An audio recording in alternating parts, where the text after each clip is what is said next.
Welcome back to Palm Wine Central, the podcast where we pour out stories, insights, and conversations that matter. I'm one of your hosts, Uncle AK. And you know me, I got my good co-host. Man, damn, I keep trying to say this word. I don't know why I keep trying to say this word. But anyways, Terez, how you doing? I'm doing okay. Thank you. Okay, Tutu, how you doing? I'm good. Long day, but I'm here. Yeah, so happy Tuesday, everybody. We're recording on a Tuesday. And in today's episode, today's episode is one you don't want to miss. It's all about OT, occupational therapy. Whether you're sipping palm wine or just here for the vibes, get ready. We're deep diving into, like I said, the world of occupational therapy. Excited to explore how this incredible field helps people of all ages live their best lives. From toddlers learning how to tie their shoes or seniors regaining independence after a stroke. Occupational therapy spans the entire human experience. Today, we are joined by an extraordinary guest who has dedicated their career to helping people thrive in their everyday stage of life. Please welcome Manny. I thought she was going to just say hi or something. I knew my phone was hot. I thought she was going to therapist with over sorry, okay. 10 plus years of experience in the field. Okay, so let me paint a picture for y'all listeners. A child struggling to hold a pencil, a young adult relearning to drive after an accident, an elderly person working to cook independently again. These are real challenges that occupational therapists tackle every day as problem solvers, advocates, and cheerleaders. Mane, let's explore how occupational therapy works its magic across different ages and settings, shall we? Well, before we dive into the specifics, Manning, could you just tell us a little bit about yourself, your career, and just what occupational therapy is in general? So, in a nutshell, occupational therapy enables people to do what they want to do or need to do as independently as possible. About me, how I discovered occupational therapy was truly from my youngest brother. He was born with a developmental disability, and in school he was getting occupational and speech therapy. And I love to read. I read just about anything because I'm that curious. I would stop to read a road sign, anything. So one day I was home and I was reading his school report, and they mentioned occupational therapy. And at that time, I was between majors in college. I was pharmacy, I tried medicine. And when I saw occupational therapy, I went to Google it. And I did not understand the basics, but it sounded like something I wanted to do, given the improvement I had seen my youngest brother be able to do. And that's how I got into occupational therapy. So 10 years down the line, and I hear you say that occupational therapy has to do with helping people to do what they do. So does that means that occupational therapy is that different from jobs? Is it everyday life? What really is occupational therapy if you put in a life example of what occupational therapy would look like? So the need or the role an occupational therapist would play would depend on the setting they are in. Because I have worked with kids, adults, I have worked with people with mental health challenges trying to reintegrate into a job. So it really just depends on where you are and what the people in that setting need. So as much as people misunderstand occupational therapy to mean only about work, but it's really about how we occupy our time. From the time you wake up to the time you go to sleep, how do you occupy your time? How do you do what you do, and why do you do what you do? And it will be different for different people depending on the setting they are. As kids, they don't have jobs, but they still occupy their time. Older adults, retiring, senior citizens, they are retired from work, but they still occupy their time. So it's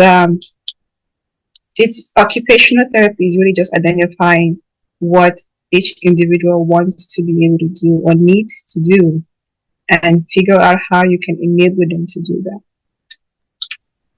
Mane, okay, so quick question for those in the back, right? Before, because we're going to tap into the pediatric aspect of it. But for honestly, people that don't know, yes, we're talking about occupational therapy, but you also do have physical therapy. And granted, yes, physical therapy has to do with the physical aspect.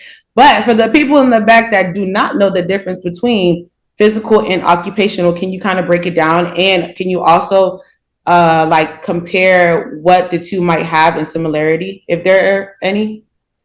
Okay, so I'll start with the similarity, well, or the difference. Occupational therapy uses activities to improve, to improve, what's the word? I just had the word, it just came. To improve, I would say Like cognitive type, maybe? So cognitive is involved, but occupational therapy is really how you occupy your time. What do you do to occupy your time? Physical therapy is more mobility based, meaning that, okay, you need to be able to cook food, but you need to be able to go from your bedroom to your kitchen. So physical therapy deals with what involves the mobility to get to that point, but to be able to cook the food is really occupational therapy. So the point where they intersect is for you to be able to move and for you to be able to cook, you need your balance, your strength, coordination. So you need your body to be able to do all of that. So that's where they intersect. So exercises to build up your strength, build up your endurance, build up your balance, build up your coordination and all of that. Now, in certain settings, occupational therapy will work on short distance mobility, say within household, 30 to 60 feet. Physical therapy can take it further. If you need to walk outside to go from your door to your car, there's uneven surfaces. You have to step up and down the curb. You have to go up and down the stairs. So what differentiates occupational from physical is the activity, if that makes sense. So can you say that OT is like ergonomic? Yeah. Okay, that makes sense. Okay. See, well, thank you for breaking it down, because when you usually when you hear about that, OT kind of maybe sometimes pair with PT. So that's why I was like, okay, so let's step back into you with the pediatric. You work with kids, correct? I started off with kids. Okay. So how was that going? But many people first encounter occupational therapy in schools or pediatric clinics. So how does occupational therapy support children, especially those with developmental delays or disabilities? Okay. So also it depends on the age range. You also have OTs in hospitals, NICUs, newborns, adding startup there. So I don't have the specifics or the details of that, but there are OTs in that setting, and usually they may require some kind of extra certification or some type of number of years working with that population, because they are very should I say fragile. So you need some specific skills in order to know how to handle them.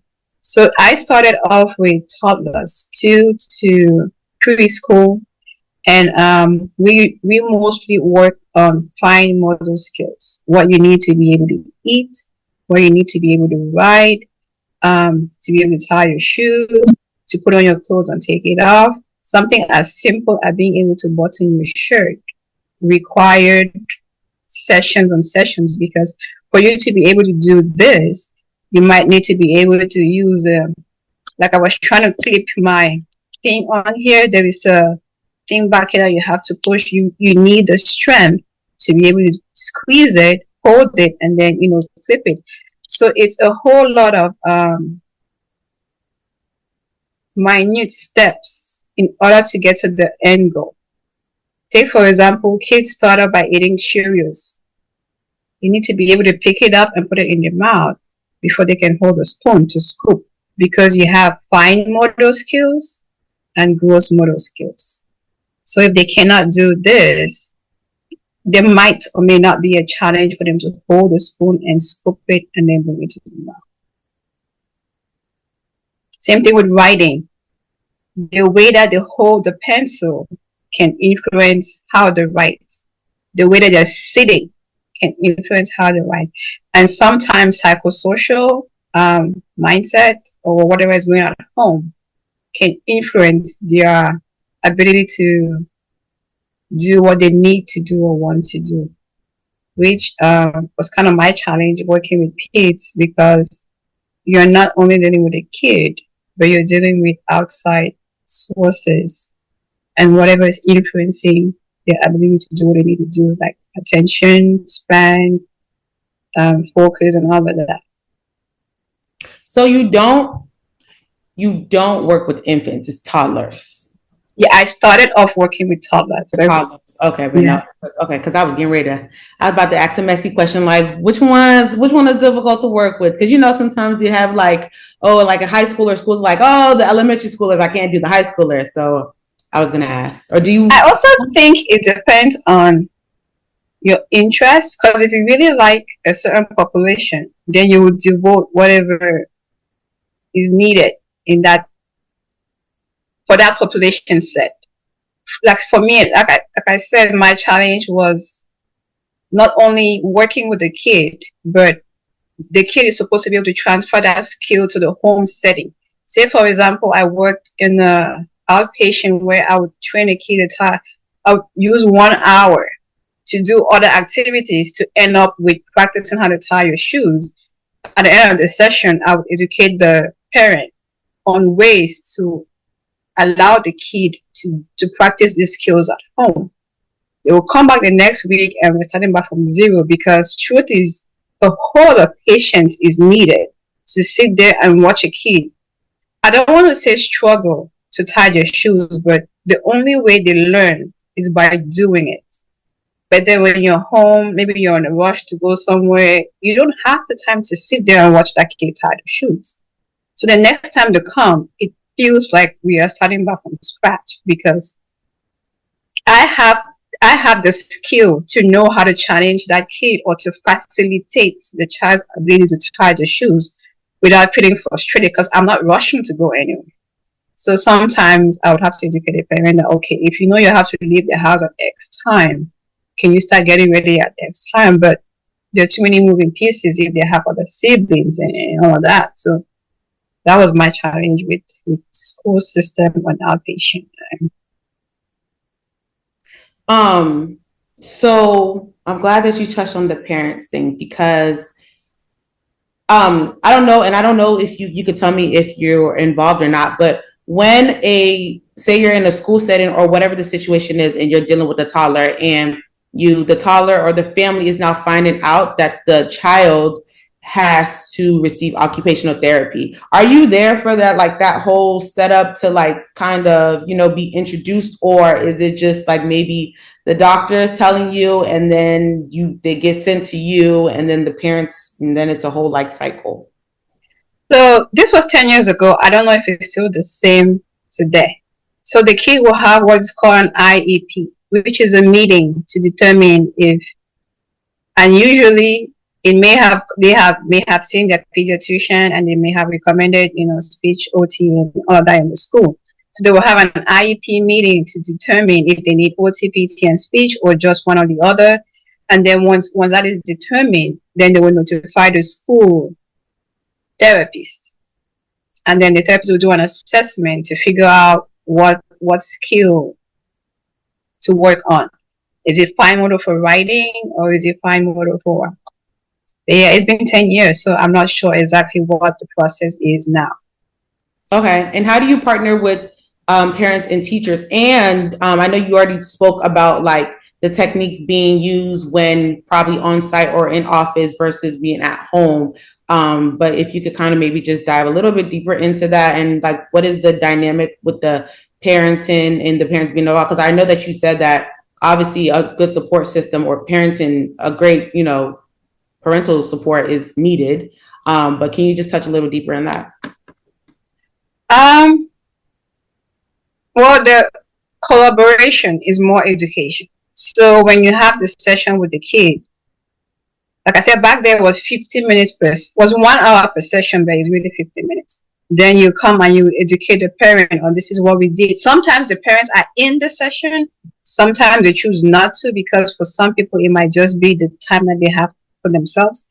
But if that's the case, at the end of the session, I would just go over an overview of what they did and why we did what we did. Because occupational therapy in kids or in pediatric looks more like we're playing. So sometimes I've had parents say, well, I pay you to play with my kid, but the way I play with your kid is it's a skilled service.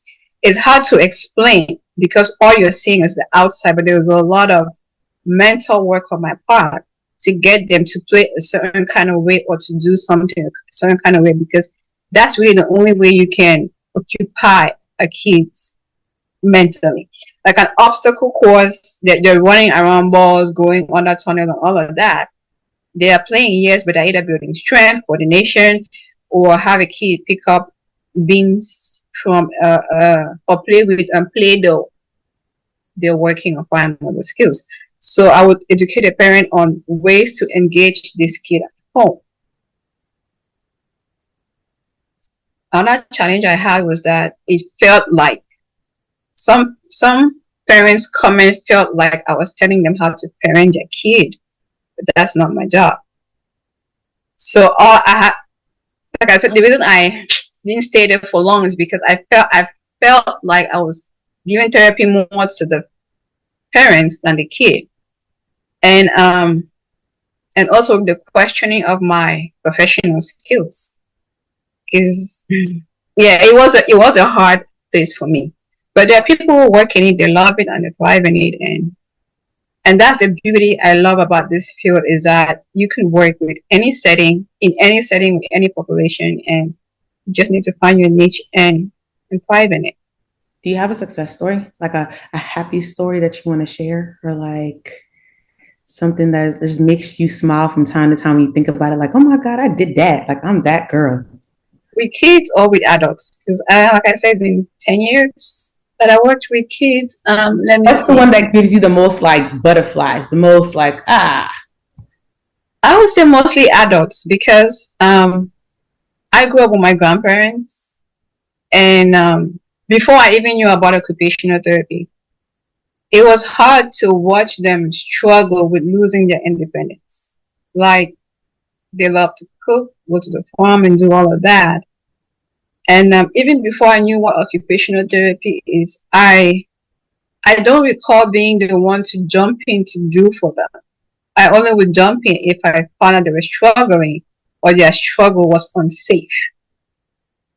Say if my grandmother wanted to cook and maybe she could not carry the firewood. I mean, I didn't split firewood, but if she couldn't carry it, I would carry. So I would just jump in where the need was needed, as opposed to just doing the entire thing.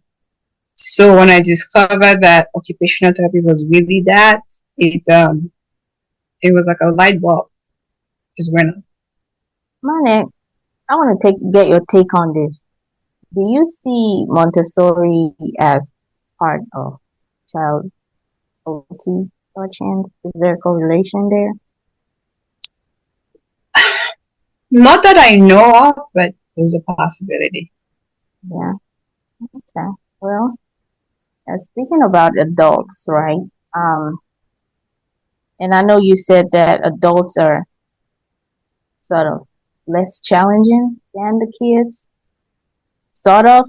It depends on the adults. Are we older adults? Yes, but not adults. Because okay, well, that's gonna bring me to my question, right? Because I was gonna ask.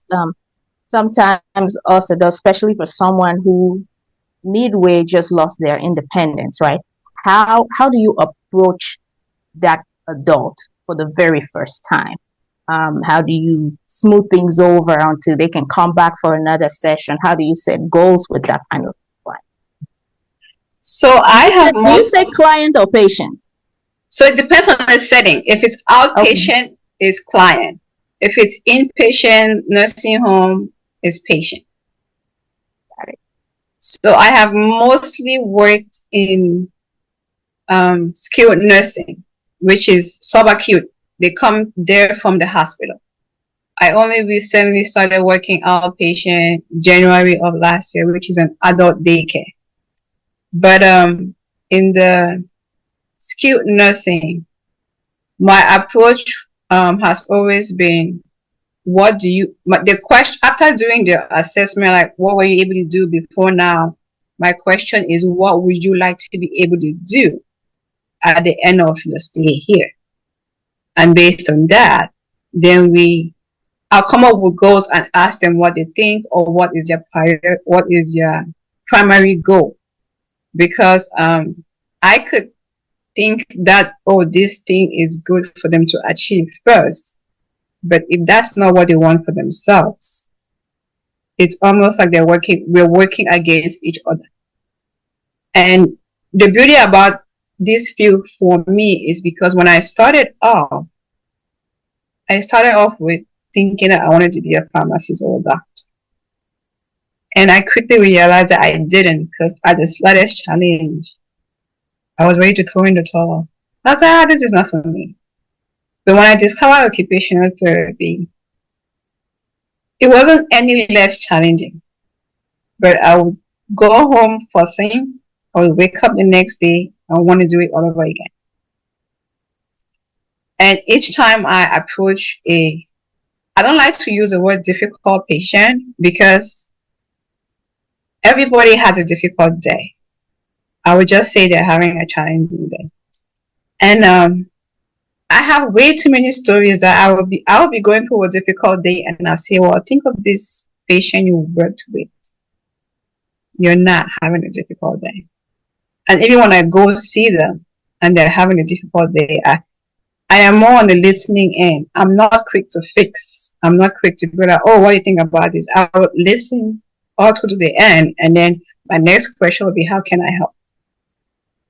And as I'm sharing this, a patient just came to mind. This wasn't, well, I don't like hospitals. So I started off swearing that I would never work in a hospital. But then the longer I had worked in one too many nursing homes, assisted livings, independent livings, I felt like I was stagnant. I wanted a different kind of challenge. I did not go looking for it. It came looking for me, because I had worked with one too many agencies that they were pivoting to different settings.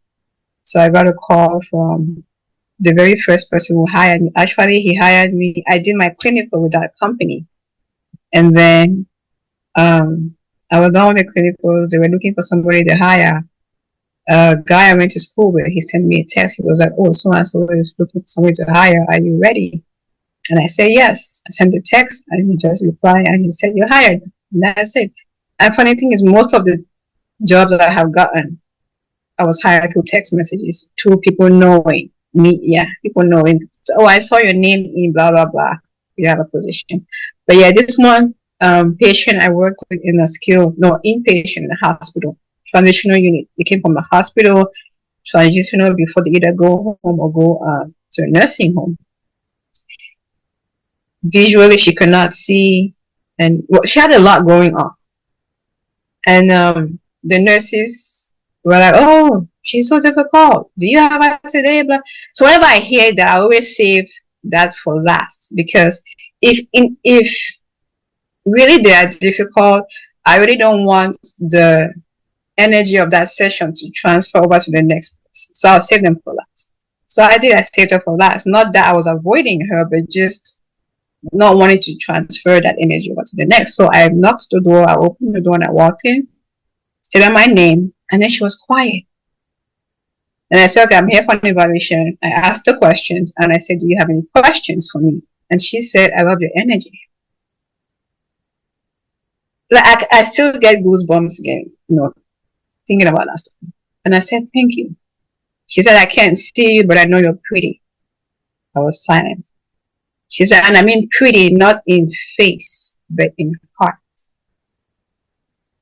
I was fighting back tears. And that one situation has really carried me through, even the really challenging, because I've had patients curse me out. I've had men tell me that you're too young to work with me. You should be in high school. Or I've had people question my knowledge based on being a black woman. I've had all of that. But I always, think about this different little and be like, you know what? They're having a challenging day. They don't have to work with me. That's okay. You can try somebody else. But adult is really adult or older adult. It's really my cup of tea. It's not so much. You mentioned something about acute care. From what I understand, acute care is more hospital setting, and then long term is more the nursing homes, rehabilitation, correct? Yeah. So how do you distinguish between acute care and long term? So acute care is mostly hospitals, then subacute, because nursing homes have subacute and they have long term. And then there's some nursing homes. I was gonna say then. So what when you say acute, what does that mean? The condition is fresh. So they just came from the hospital. So they had a stroke just like a couple of days ago. So that's acute. Subacute is they've been stabilized in the hospital, then they're sent to a nursing home or a skilled nursing facility. Now, some people rehabilitate enough to safely go home. Some people don't, and for whatever reason, they end up being long term, meaning that they are in that facility for a long term. And a long term could be anywhere from, because your subacute stay also would depend on your insurance. Some insurance will only cover you for 7 to 10 days. And then you have to go home and you figure it out from there. Or if you're not able to safely go home, your insurance might change. You might have to lose your assets in order to go long-term care. Yeah, it's some pretty sad, heartbreaking stories. And I can imagine. Yeah. So far, I've heard you talk about you've worked with people that are dealing with strokes, and other things. And you also mentioned mental health conditions. Those were mental health. How does OT come in play with helping those that have mental health conditions? So it depends on the severity of the mental challenge. Because as an OT, you have to be able to determine where your scope of practice begins and ends. Sometimes you might have to refer them to nursing, to the social worker, to get to psychiatry because they need medication to manage that. Now, the way mental health plays out in function is that if I didn't sleep well the night before, and I'm having a really challenging day, physically, I cannot do anything. Sometimes they just want to be heard. They just want to tell their story. Now, what I do is, I'm going to hear you out, but I need you to move your body. Because even us without quote unquote mental health diagnosis, you might be having a really challenging day, and a walk outside, it's really going to help you move to the next task that you're supposed to do. So we could be doing arm exercises, like you're telling me your story, because movement really helps things move, move in and out of your body and all of that. So the role of OT, and it also depends if you're working in an outpatient, primarily mental health. Then you need more. Either way, you're going to have to tie in occupation to help them manage the mental health. And also, some people might need medication to help them manage that. I did that for a couple of months, and I realized, because I am an empath, I feel things deep. So I knew that I cannot work in a setting that is primarily mental health. I need the movement part to be almost more than the mental health part. And that's why I have primarily worked in skilled nursing, assisted living, independent living, and all of that, as opposed to adult day centers that are dealing with people with primarily mental health challenges. How is your support different, just in terms of just how you do the work, with those who are dealing with mental challenges and the skilled nursing that you're talking about? How does that, what is the difference in how you support them? If you can just give me like an example of what a session would look like for someone with a mental health condition. So let me see if I can think. Now, if you're saying a mental health condition, are you saying someone with a mental, like Alzheimer's and dementia? Because it will be different from somebody faced with a because it's hard for me to remember all of the mental health challenges because, like I said, I don't just work anyone is fine. I'm just trying to. Okay, I would say, for example, someone dealing with Alzheimer's dementia, depending on the stage of, because there are different stages. There's early stage, early onset, mid, and late stage. So it's really in how they present. So if someone cannot follow one-step command, my goal that session will be to analyze and facilitate the ability to follow one-step command. Say, for example, they have a hard time eating. I'll break it up in the sense that I'll put the spoon in their hand and see what they do with it. Are they able to hold the spoon? Yes. Are they able to scoop? No. So I put my hand over and scoop it and then watch what they do. Are they going to take it to their mouth? Yes or no? If they do, great. If they don't, then I have to take it to their mouth. So it's you break it up and see where the challenge is. And then throughout the eating, you either, so if you notice that the second time you scoop it, they take it to their mouth, great. If they don't, then you repeat the process. So it really just depends on what they're presenting with in that moment, because one day you put the tray in front of them and they'll just sit there and stare at it. Now I would take their hand, put it on the cover, and then open it and put it to the side. A different day, the same thing. I'll come there, put the tray, and see what they do. I may verbally cue them to open it. If they do it, great. If they don't, then I move to the next step, which is a physical cue. Another day I can show up and they will just pop it and open and just stare at the plate.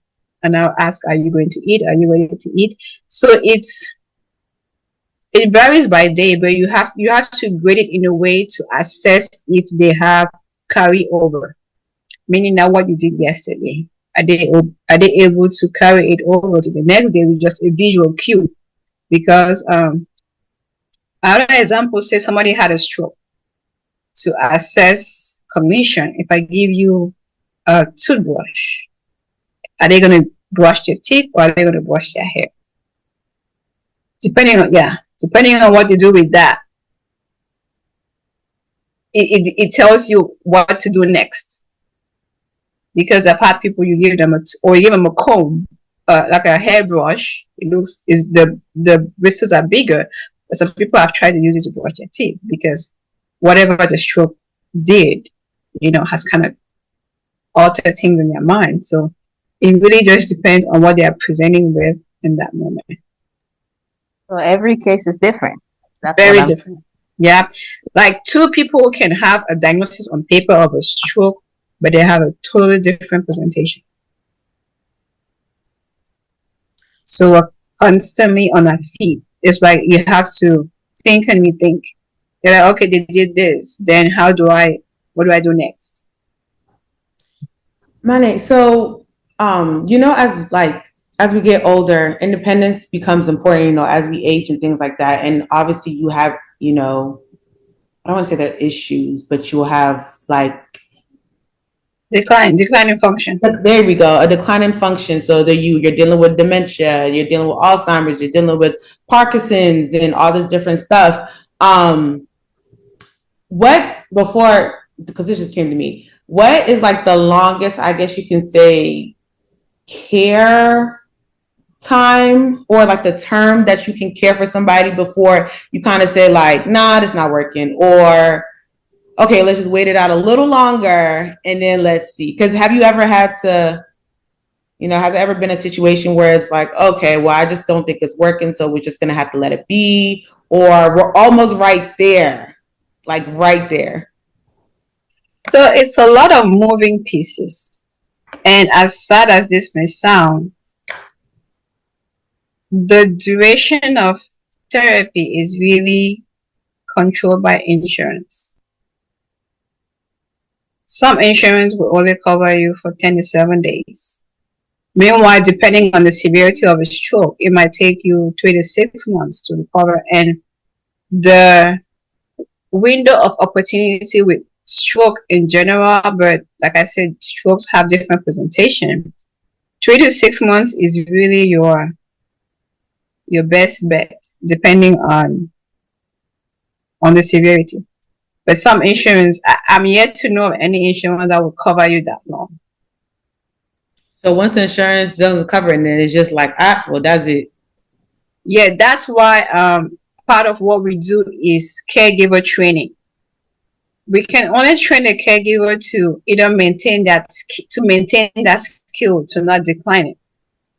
Because like I said, a lot of what we do as therapists is more in the mind than what people see on the outside. Like I've had family members say, "Oh, I can do that with my so and so at home." The truth is you cannot. You can do exercises to maintain strength and endurance, yeah, but the skill itself to either maintain it or to keep it going, it's not as easy as it looks. That's why one of the first things we start doing on day one is patient and caregiver education. Like therapy sessions pre-COVID were as long as 1 hour, 1 hour, 30 minutes. Post-COVID, it's like 15 minutes to 30, maximum 45 minutes. So what I usually tell patients or caregivers is, this is what you're able to do to maintain this skill or to help your family member not decline. Like I had a very recent case, was it last week? Yeah. I was working with a patient and family on feeding. And I literally said, you need to get your loved one's hand involved in the process. If they want to drink water, take their hand, put it on the cup and see if they will grab it. If they don't, bring the other hand, because some things are muscle memory. Yes, it may look like they are losing the skill, but you want to be able to see if they can, if the tactile contact is going to elicit a memory. Now, if it doesn't, keep their hand on it and then bring the cup to their mouth. As long as their hand is in contact, it's because your hands really occupy a larger part of your brain. So as long as their hands are involved, even if they cannot scoop the food, put their hand over that spoon and scoop it.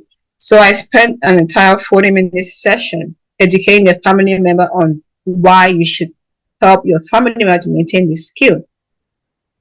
Came in the next day and this person was just scooping and putting to the, because it takes a lot of patience, and I get it.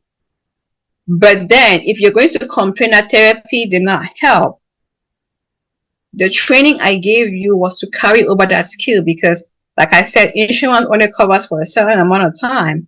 If you want to maintain this skill, then this is a role that you can do, because I can grade it up or down. I can provide the just right challenge to get this person to do what they need to do. But you can only do what I show you, because regardless of how I explain what I'm doing, you still will not understand it. One moment I can scoop the food and then just put the patient's hand on it and then bring it to the mouth. The next moment I'm going to take the hand, scoop the food. So there is a lot going on in my analysis that determines what I do, why I do what I do. So I walked in there and he was just, so first I had to take a deep breath, because in my mind I was like, your complaint is that the patient is not as independent as you would like them to be able to be. But the ability to eat is the first skill everybody develops as a baby. For your own independence is eating. If that is the last, and that's really the last skill to go. So if somebody cannot feed themselves, there is a chance that they probably already lost every other skill. So at this point, they're 100% dependent on the caregiver. And caregiving can be draining. So if a therapist is going to put in this effort and train you in doing this is so that you can carry it over. Because, like I tell patients who can process it or family members, is therapy is only 40 minutes in most cases. Sometimes it's just 15 minutes in a 24-hour day. So the rest of the day is really for you to figure out how to maintain this independence, or you're choosing to provide care 24/7, or the other option is usually that they end up being long term.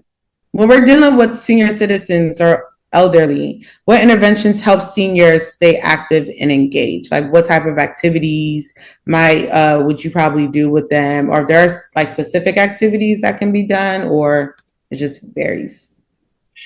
So from the perspective of an occupational therapy, it's tailored to a specific skill. But if I'm going to speak in general, any form of movement that is safe. It could be as easy as walking.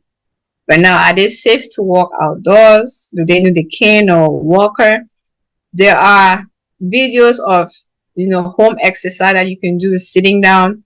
Anything you can do to engage your muscles and your joints to maintain health.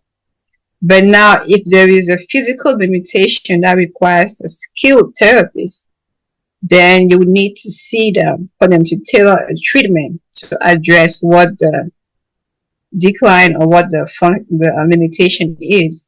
But anything that engages your mind, like my dad is retired. I always tell him, if you don't use it, you will lose it. If you don't use your mind, you will lose it. You can read, you can write, you can play puzzles, anything that involves your fingers, your brain, and your muscles. Because my dad has a treadmill, so every couple of minutes he'll go walk. But walking outside is better because you're getting benefits from the air out. The air outside is cleaner than the air indoors, and then you get vitamin D from the sun. But then again, like I said, outside is uneven surfaces. You got potholes, you got curbs, and you have all of that. So it's really about figuring out what the skill is that they're working on, and if it is safe for them to do it by themselves. Send a message to caregivers. What would be your top advice to them? It's not an easy job. And if you're going to do it for the rest of however long that they're going to be here, get all the support and resources that you can get. If wherever you're providing care to is in a nursing home or in a hospital, like I had I don't want to say a friend, but my aunt's friend reached out to me, and her loved one was in the hospital in ICU, and that's all I told her. Ask for caregiver training. Whatever they tell you to do, if you need to write it down, write it. If you need them to make a video and send it to you, apply those skills. It will not be you giving your loved one therapy, but you're just carrying that over to a different setting. And also assess support or find an outlet. Is it exercising?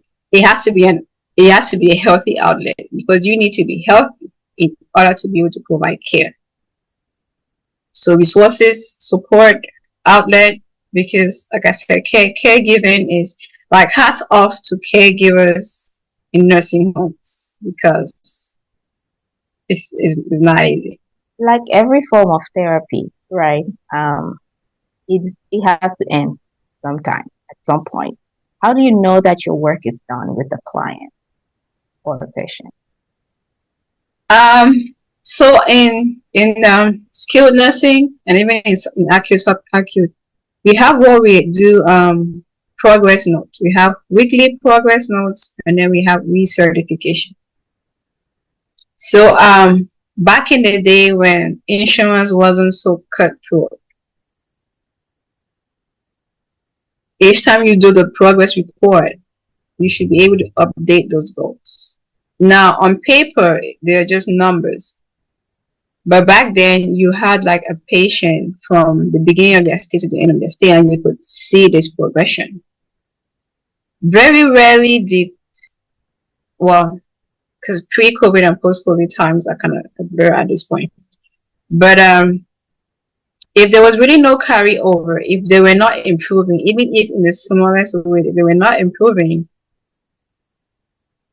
the rest of the therapy session would focus on caregiver, how to maintain what skills they've acquired, or how to decline, because the older we get, regardless of what you do, it's the lifespan. You start as a baby, you grow up, you level up, and then you start to decline, because the older we get, we go back to the way we came, into the fetal position curve and all of that.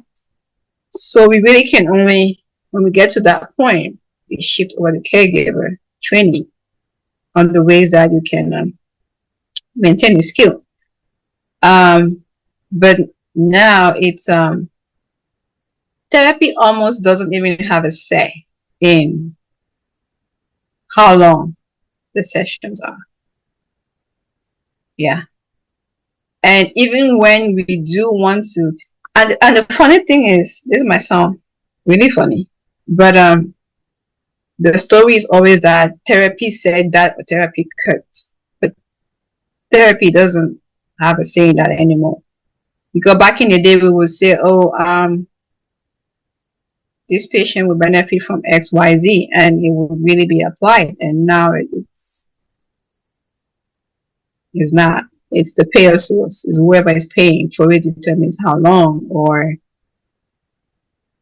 yeah, that's why health, managing your own health as much as you can, when you can, while you can, is very important, because once you get in the care of other people,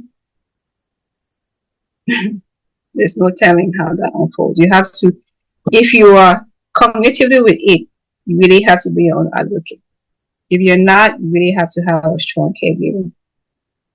Because like I said, as a skilled clinician, pre-COVID, we had 1 hour per patient. Post-COVID, in certain buildings, you have 15 minutes. So how do you figure out what the patient is? Review their chart if you're seeing them for the first time. Find the patient, and then do therapy. So, yeah. I mean, with that kind of limitation, how do you get fulfillment from your job? Because I know I'd go home and cry every time I know that I only have 15 minutes with this person and I know they need it. How do you go home and say, and be okay? Not that I'm blaming you or anything, just like, how do you find that balance where you're fulfilled with as much or as little time you have with someone? Wait, can I also add to that real quick? Because how do a part of being with that as well, how do you feel if people are not able to get the care that they want or they need? Because there might be some situations where maybe their insurance doesn't cover it, and now the family's probably begging and pleading and crying and doing all types of stuff. How do you, how does that make you feel? Has that ever even happened?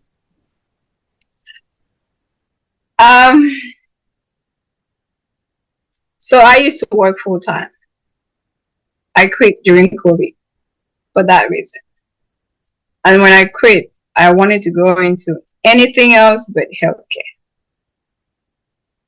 I looked into IT and I was like, nah, this is not giving. And I had to figure out how to still do what I do to the very least, to the benefit to the patient. As opposed, like there was a saying I still do say to myself is, I rather lose my job than lose my license. Because I can always get another job. I can't get my license back, which I still have student loans to pay on. Right.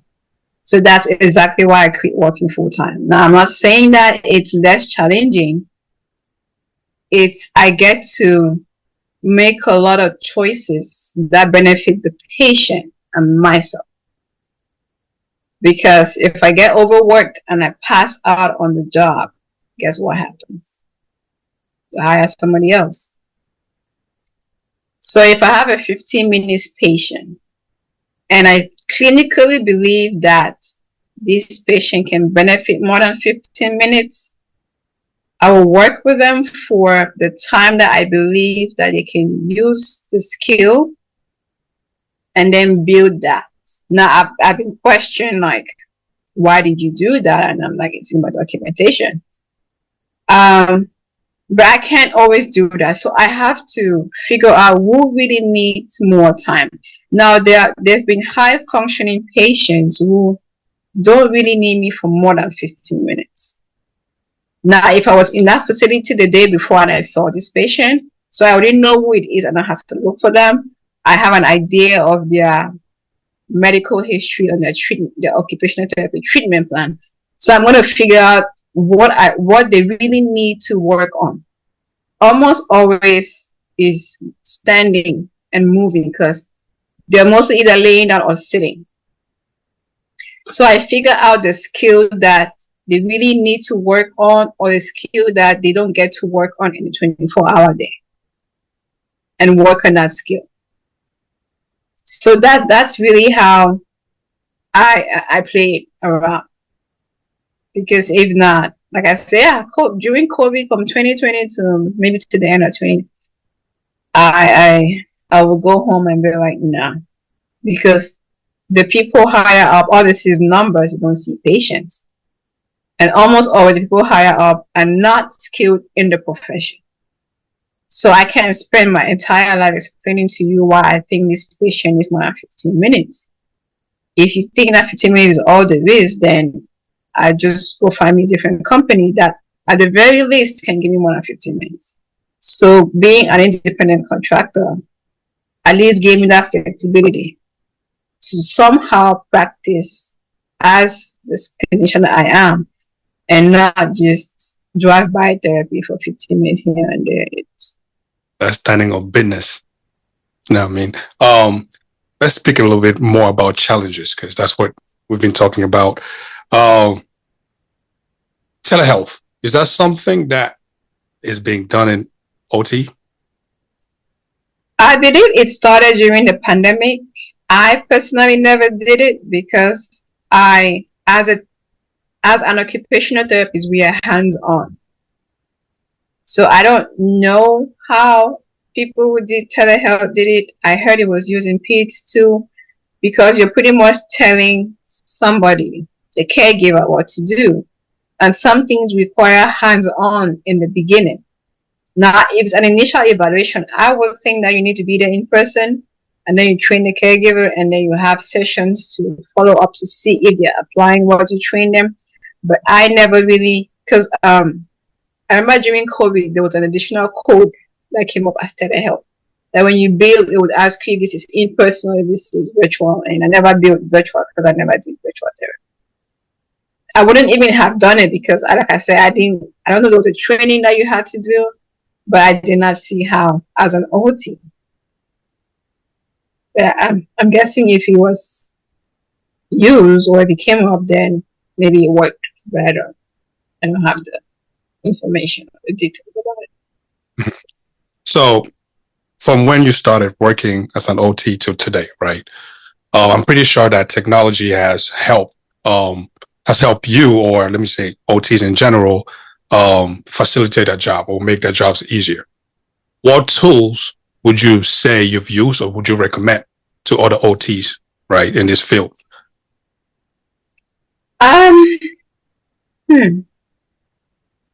Funny how now I consider myself old school. When I just started, there were old school therapists who would like do notes on paper, like handwrite.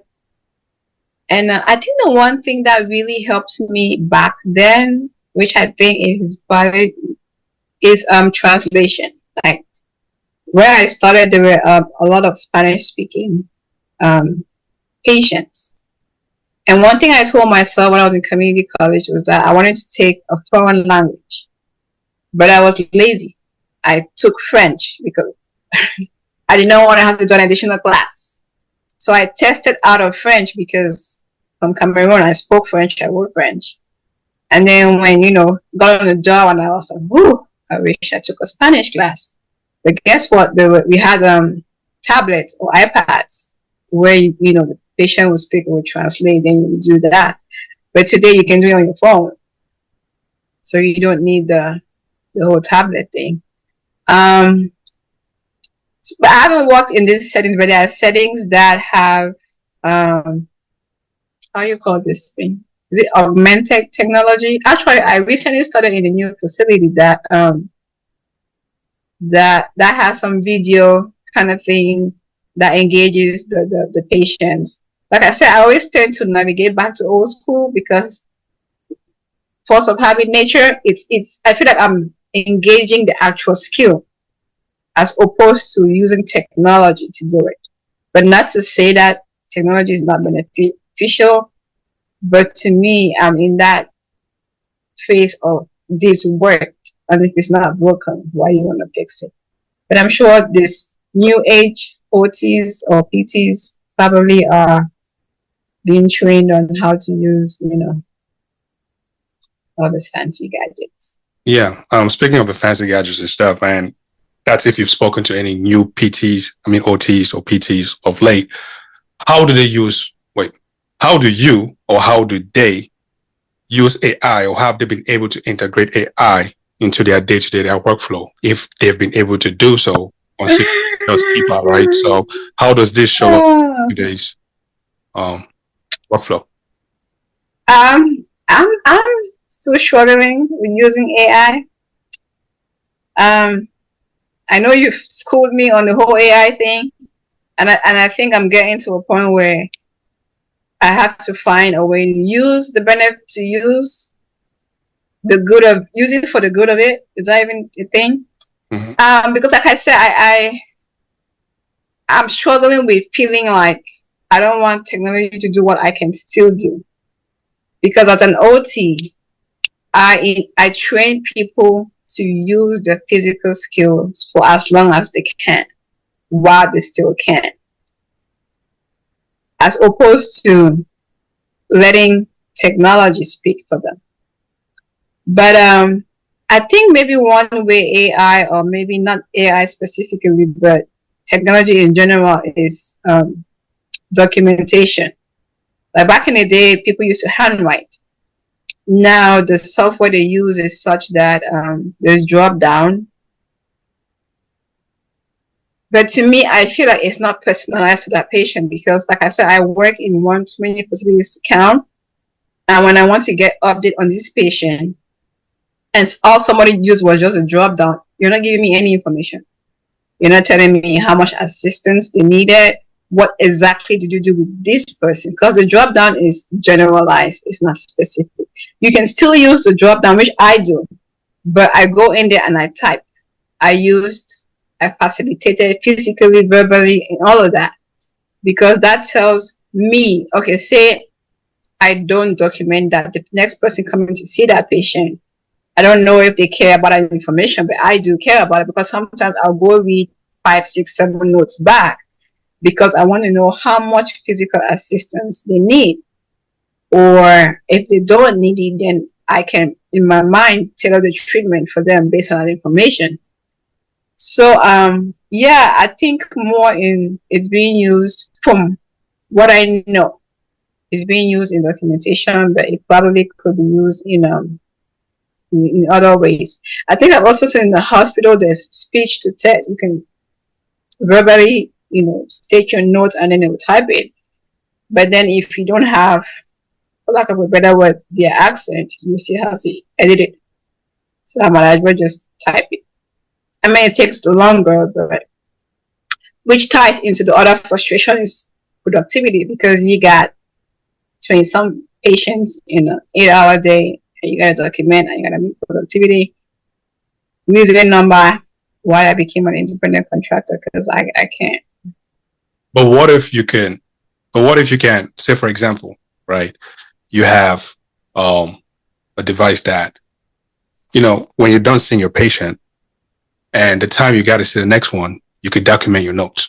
What if you have an app that could just talk to it and it documents that for you instead of you standing there typing on the go while you are doing, other things, or while you are going to go meet your next person? Wouldn't that be beneficial for, you in the long run? Provided you learn how to speak his accent, because I know you complain about his accent. I mean, yeah, I think they do exist in certain settings. I'm not saying that it's not, because actually some settings require point of service, meaning that you're treating and you're documenting. For me, that is distracting, because if this patient is not safe doing what they're doing by themselves, I cannot multitask like that. So something is going to have to give, and in most cases it's a productivity. That's why I don't work full time again, because that's a never ending story. Like it's me choosing between paperwork and a human. Yeah. You mentioned a little bit about money, right? We see, well, my insurance went up. I don't know about you guys', but mine went up. You know, I mean, I'm pretty sure the older folks, their insurance, you know, their premiums too went up. Speak a little bit about coverage and like now, like presently, like do these folks have coverage? Like when they come in, do you see more people complaining about, oh, their insurance is not paying, you know, blase, blase? Like speak a little bit about, you know, healthcare coverages and, you know, premium going up and things like that. So I really don't get to hear a lot about that because I don't work in management, and I purposely chose not to work in management because of that. Because I still will hear stories of people pay insurance for 40 plus years, they never sick, they have a stroke, and all you can cover them is for 7 to 10 days. So and I think the payment system changed post COVID.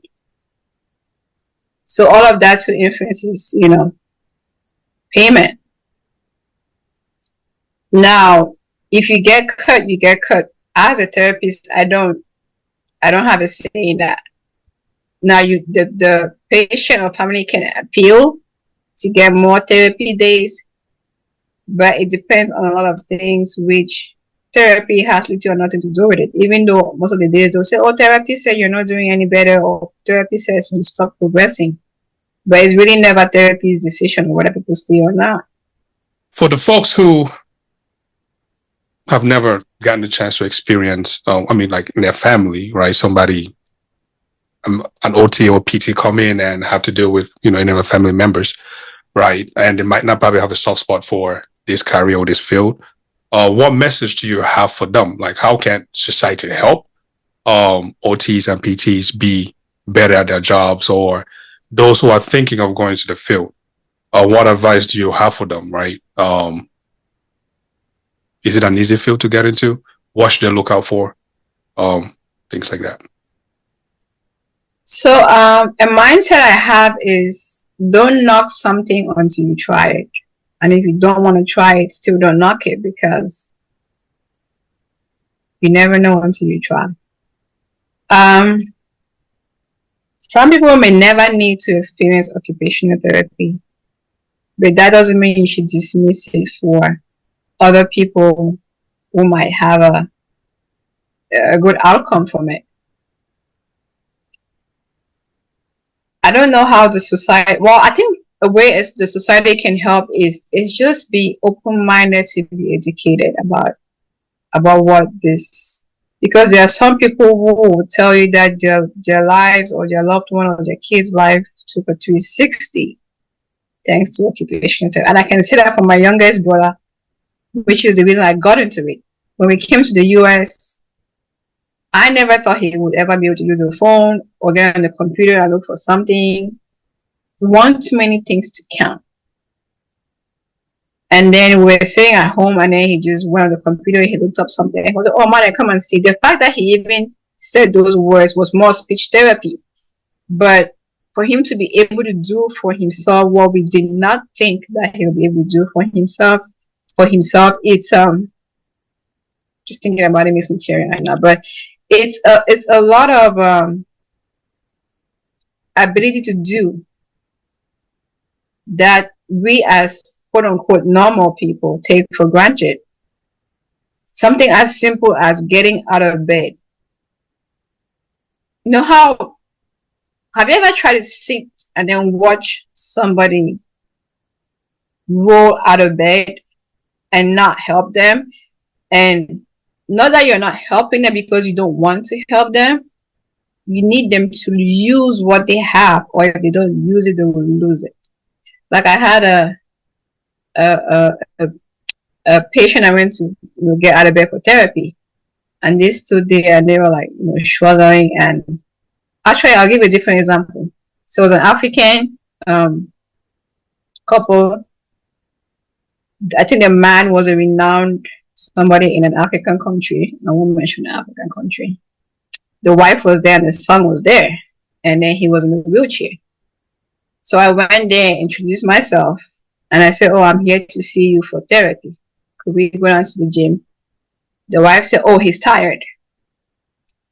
And I said, "Okay, do you want to cancel? Do you want me to come back later? Or do you want me to give you a home education program so you can work on it on your own?" The wife said, "Why are you making us do your job?" I said, "I gave you 3 options. Cancel, come back later, or home education program. If you don't understand what a home education program is, please ask me and I'll explain." That's when the man opened his mouth and he said, "I'll go to therapy." I said, "Okay, we will start by you wheeling yourself down to the gym." The wife said, "Oh, do you know he's a renowned man? And he shouldn't be wheeling himself, you should be pushing him." At this point now, it was because it was my last person for the day. I had come earlier, he was out. And usually when people go out and they come back, they're really exhausted. Especially given whatever condition they are, they get tired faster. So, and pre-COVID, you had to get the minutes. What that means is a story for a different day. Post-COVID, if they say no, fine. So I gave those options. So he said he would go. I said, "Okay, can you?" Because wheeling yourself is movement. I'm not punishing you by telling you to wheel yourself. It's part of therapy. So when she said that, I said, "Excuse me." She said, "It's your job to push him." I said, "You're right." I said, "But it's my job to train him to move his body." She stormed out and I told the nurse that I am torturing her husband. The son was right there. So the nurse came in and the nurse knows me. She came in and she was trying to explain that, oh, she is a skilled therapist, she knows what she's doing, blah, blah, blah. So I asked the man, I'm like, "Are you able to wheel yourself? If you're not able to, I want you to try because I want to see your strength. I want to see something." He tried and okay, it was a coordination thing. So I put the hand on the wheels and had him, because I needed him to at least do something even if he will not go all the way. So long story short, Samantha, I'm torturing her husband, blah, blah, blah. Titi said that. And then I now ask, because usually I would speak to the patient, even if the caregiver is there, because I'm really here for the patient, I'm not here for the caregiver. And I said, "Sir, do you feel like you can do therapy? If yes, show me what you can do and what you cannot do. I will work with that. If no, I'll bring you a home exercise program for you to work on." Then the son said he's going to go for therapy. We went, we did the, I tried to do, like I said, I always do standing things because they're mostly either sitting or sleeping. The only opportunity they will get to stand is if it will be therapy or they're getting in and out of bed. So when he could not stand. Now, it's pointless for me to hold somebody up with maximum assistance if they cannot at least physically hold their own body weight, because I need to be able to manipulate your hands or to have you manipulate your hands. So long story short, I said, "Okay, sir, it's not safe for you to do anything standing. Let's finish sitting."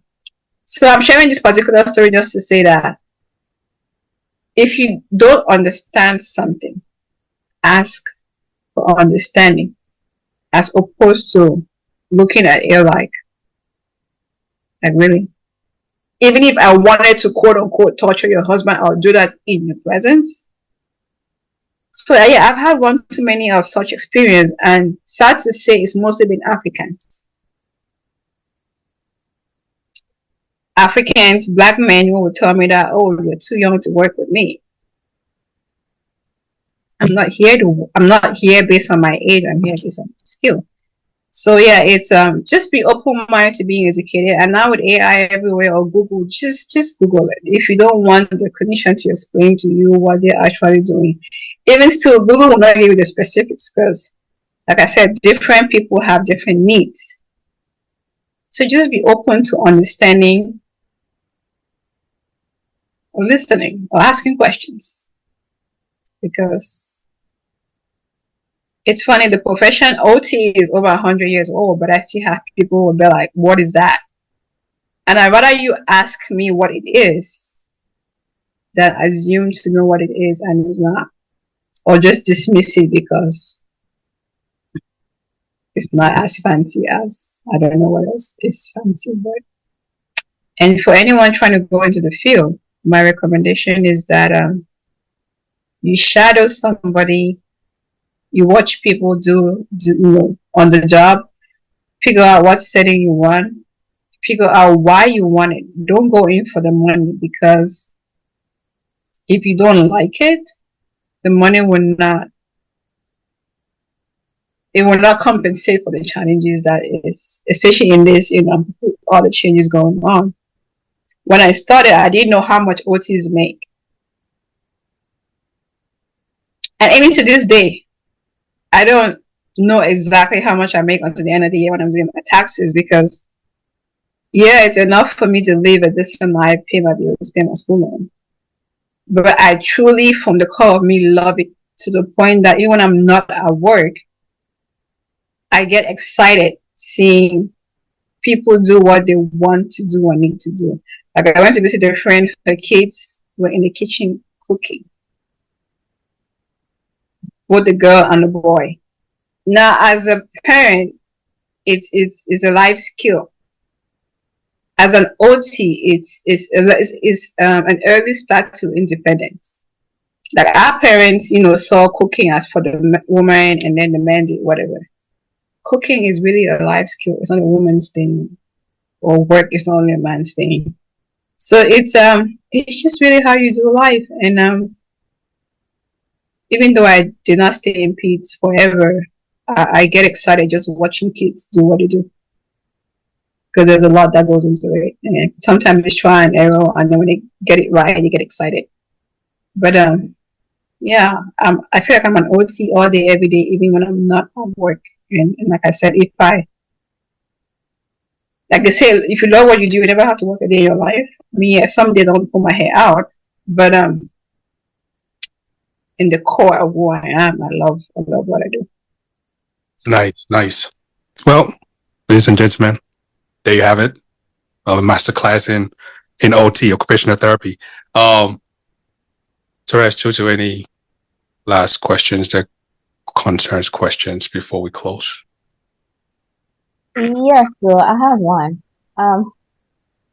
Money can able people benefit from OT.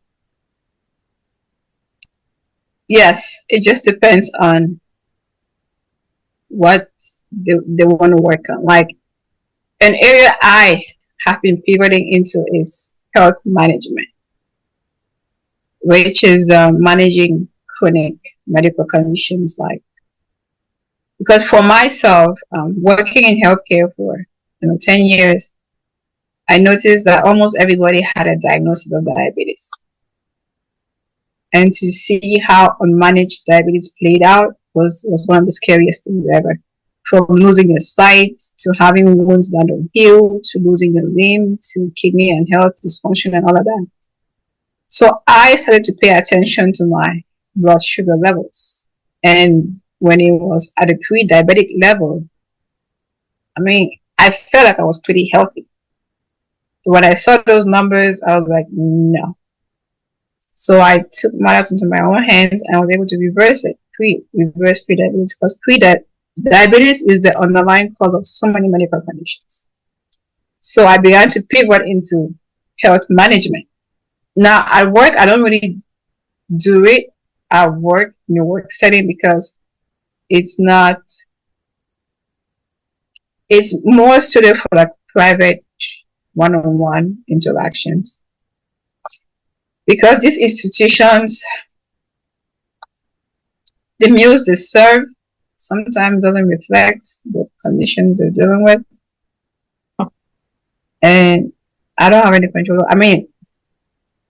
Not to go into the details of that, but yeah, able people can benefit from therapy, especially like diabetes is the most common condition, and people who are not in hospitals or nursing homes are walking around with diabetes, which if not managed could lead to worst case scenarios. So Yeah, there are different ways that able people can benefit from the services of occupational therapy. I would never have thought health management falls under OT, but we learn every day. That was a new one for me. Yeah, it was actually added during COVID because Oh, pre-COVID, as an occupational therapist, you have to understand a person's medical history mhm. because that influences outcomes. So if you don't understand the medical history, how do you tailor the treatment to address that? So without even thinking about it, in managing the outcomes, we're managing the health. But now we don't have control over what you eat. We can only make suggestions because in the nursing homes is the nutritionist that, quote unquote, listen to what you eat. But if that facility does not provide it, you have people with diabetes being served some pretty interesting things. But as an OT, in that setting, I cannot do anything about it. I can only say, oh, this patient was served XYZ, but their diet says XYZ. And whatever they do is, that's why I say patients or family members have to be advocates. Like patients will be like, oh, I have this condition, I cannot eat this. But why did that food even make it to their table in the first place? So if anything, I'm really more passionate about preventative health because once you get into those places, it's a game of chance. Mane, how can people connect with you? On Instagram, Manes with Delight. I have to get my website running. Thank you, AK. Yeah, because I'm really, really, I really want, especially Africans. I'm not calling us out, but I feel like our upbringing, our food choices is really affecting our health, and the system we are in is not helpful. The way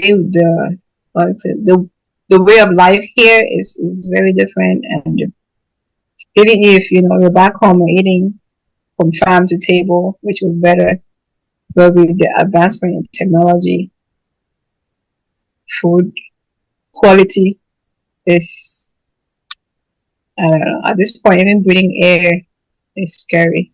But yeah, I can be reached on Instagram, working on my website. I'm really passionate about sharing health and wellness information, and that I have to get to a point where I do that more frequently because I'm more comfortable with face-to-face communication as opposed to social media because all those notifications and all those, I easily get overwhelmed with overstimulation. That's why I only have Instagram. I don't have Facebook. I don't have TikTok. But in order to get this information out there, I'd have to figure out how to handle that. Yeah, so don't worry. Some of your little millions will get you a social media manager. Amen. Yeah. So, but thank you. Thank you for joining us today and sharing your expertise and passion with us. You've given our listeners valuable insights on, into occupational therapy and us as well. So we greatly appreciate it. If you've enjoyed this episode, please do not hesitate to hit that subscribe button somewhere, I don't know, down here at the bottom, again, for weekly notifications. Leave a review and share with others. Knowledge grows when you share. So thank you for tuning into Palm Wine Central Podcast. Remember, every step towards independence deserves a celebration. So keep thriving, keep exploring, and keep pouring yourselves into what matters most. Yeah. Catch you guys on the next one. Cheers. Cheers. Thank you for having me.